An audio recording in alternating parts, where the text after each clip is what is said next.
Was about 7 miles from my house, topped a hill, came to an intersection, basically laid my bike down on the side of the road and dropped dead of cardiac arrest. And my Widowmaker artery was blocked by 99%. And so the ride that day, we think, exacerbated the situation. We were actually at St. Mary's for 33 days before we obviously went to Sheltering Arms. We were scheduled to be there for 3 weeks. And to be honest, I was not a fan. I wanted to get home. He could get up and get across the room, but to be, fully functional at home and be able to go to the restroom on his own, to be able to go get himself a snack and fix himself a snack, he was not capable of at that point. I was really concerned about like his balance and a fall risk. I came in obviously in a wheelchair. I was using a walker. We worked on a lot of things.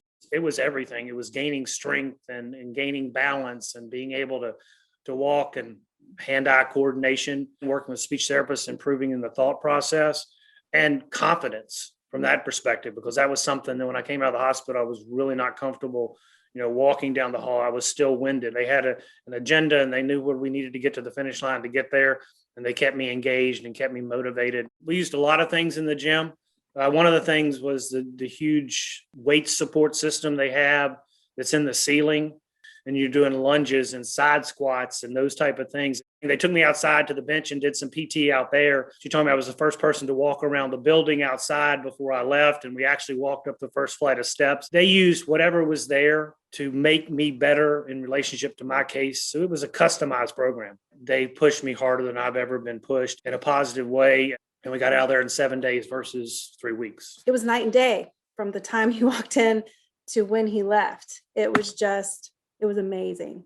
I mean, everybody had that same, we're going to make you better spirit. This is going to be an environment that you're going to excel in, and really made it positive.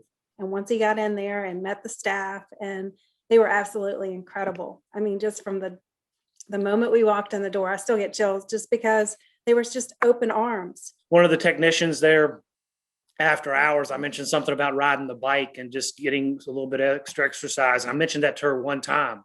And she stopped by the room one day and said, "Hey, listen, I got a 4 o'clock slot open. You want to come and ride?" So we went over there and she took me over for 30 minutes and we were just talking and spinning and, just talking with her and doing that and having that leisure time, as I call it, where you weren't, that was phenomenal. I think we did that 2 or 3 times. You can listen and not be heard, but everybody at Sheltering Arms listened and they heard us. And they're taking action. At Sheltering Arms, that light at the end of the tunnel came on. It was giving us that hope that we can get back to normal.